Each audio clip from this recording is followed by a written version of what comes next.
Baik, selamat malam.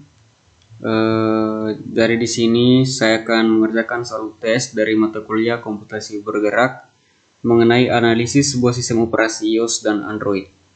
Jadi di sini perkenalkan, nama saya Elisius Mariana Mangi Unang, NIM 19120029. Saya dari program studi Teknik Informatika Strata 1. Jadi langsung saja. Jadi di sini Android itu adalah sistem operasi berbasis Linux yang dirancang untuk perangkat bergerak layar sentuh seperti telepon pintar dan komputer tablet. Sedangkan iOS itu sebelumnya iPhone OS adalah sistem operasi seluler yang dibuat dan dikembangkan oleh Apple Inc. Khusus untuk perangkat kerasnya ini adalah sistem operasi yang saat ini memberdayakan banyak perangkat seluler perusahaan termasuk iPhone dan iPod Touch. Itu juga mendukung iPad sebelum pengenalan iPad OS pada 2019. Nah, jadi berikut adalah keamanan pada iOS. Jadi keamanan pada iOS itu yang pertama ada Touch ID. Jadi ini adalah sistem sensor sidik jari yang membuat akses aman ke perangkat menjadi lebih cepat dan lebih mudah. Oke, jadi ini gambarnya. Yang berikut ada Face ID. Jadi ini menyediakan pengesahan yang intuitif dan aman yang dimungkinkan karena adanya sistem kamera modern 2D yang dilengkapi teknologi canggih untuk memetakan geometri wajah Anda secara akurat.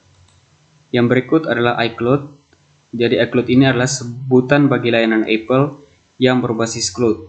Bisa dibilang ini adalah inti dari seluruh fitur aplikasi, storage, backup, hingga sinkronisasi antar perangkat Apple. iCloud inilah mohon maaf tadi harus baterai saya. Jadi saya lanjutkan, iCloud ini inilah yang memungkinkan semua perangkat, informasi, dan aktivitas kamu di perangkat Apple saling terhubung dan tersinkronisasi satu sama lain. Jadi jangan heran jika data password yang tersimpan di iPhone bisa kamu akses di Mac, termasuk juga data kontak, notes, email, foto, dan sebagainya. Oke. Jadi itu mengenai iCloud. Berikutnya kita ada Find My iPhone. Jadi Find My iPhone ini disebut dengan Find My iPhone di Springboard, dan untuk perangkat lain Find My iPad, Find My iPod, atau Find My Mac. Jadi ini adalah sebuah aplikasi dan layanan dari Apple Inc. yang memungkinkan pengguna melacak lokasi perangkat iOS dan komputer Mac dari jarak jauh. Oke, jadi itu tadi. Setelah itu ada two-way authentication. Jadi ini adalah autentikasi dua faktor, merupakan lapisan keamanan tambahan untuk ID Apple yang dirancang untuk memastikan bahwa Anda satu-satunya orang yang dapat mengakses akun, bahkan jika seseorang mengetahui kata sandi Anda. Oke, berikut kita langsung masuk ke keamanan pada Android. Jadi keamanan pada Android ini yang pertama adalah Google Play Protect. Jadi Google Play Protect ini adalah fitur bawaan Android yang membantu menjaga perangkat Anda agar tetap aman dari ancaman malware. Yang berikut ada Fingerprint Scanner. Jadi ini merupakan suatu alat yang canggih yang diciptakan para ahli teknologi yang berfungsi untuk memindai sidik jari. Yang berikut ada Face Unclock. Jadi fitur Face Unclock adalah fitur pengenal wajah yang bertujuan untuk mencegah orang yang jahil yang ingin menggunakan isi ponsel Anda, namun bisa saja terjadi kegagalan dalam mengenali muka pengguna. Yang berikut adalah pattern. Jadi pattern lock merupakan sebuah fitur di mana pengguna yang ingin melewati lock screen dan kemudian mengakses home screen harus membuat pola yang benar atau sesuai dengan pola keamanan yang disimpan oleh sistem smartphone. Yang berikut ada kode PIN. Jadi cara ini adalah sistem keamanan paling lama yang ada pada ponsel. Jadi kita tinggal ketik beberapa nomor, biasanya 4 atau 6 digit, maka smartphone akan terbuka. Tapi sistem kode PIN ini dianggap metode yang paling buruk, yang paling aman digunakan sekaligus yang terburuk. Dikatakan paling buruk karena mayoritas pengguna atau user memakai tanggal lahir atau nomor penting sehingga bisa ditebak oleh orang lain dengan mudah. Nah, berikut ada fitur bawaan iOS dan Android. Fitur bawaan pada iOS ada layar beranda, folder, pusat notifikasi, aksesibilitas, dan Siri. Sedangkan fitur bawaan pada Android itu ada multi-user, Near Field Communication atau NFC, berikut ada enkripsi, ada live wallpaper, radio FM, smart lock, dan face unclock dan print. Nah, berikut untuk harga iOS dan Android.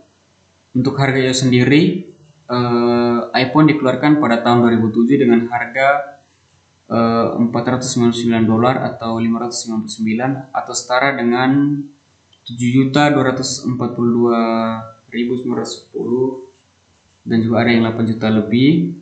Hingga pada tahun 2019 dirilis iPhone XS Max dengan harga $1.099 hingga $1.449 atau setara dengan 15 juta hingga 21 juta. Nah, berikut untuk harga Android ini bisa dibilang lebih murah karena harga Android untuk sekarang bisa didapatkan dengan harga 1 jutaan hingga puluhan juta.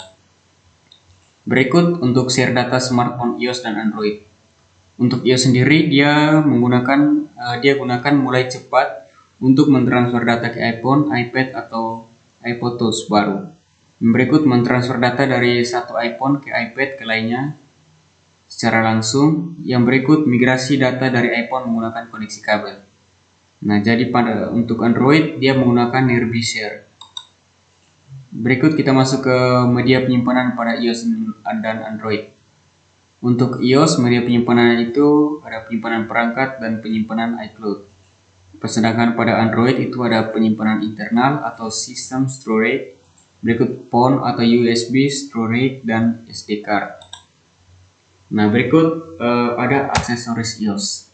Untuk aksesoris iOS ada yang pertama penopang key wireless charger, berikut ada casing modular iPhone, berikut ada adaptor audio plus charger. Setelah itu ada pendingin gadget, ada card reader OTD. Oke, mungkin itu saja. Berikut aksesoris pada Android ada 10 kurang lebih yang saya ambil. Yang pertama ada armband dan smartwatch. Berikut ada tongsis,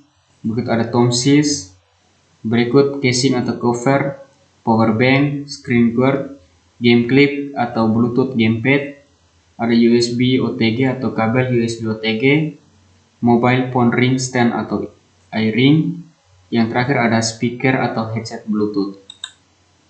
Oke, jadi untuk review Android dan iOS ini sudah selesai. Sekian dan terima kasih.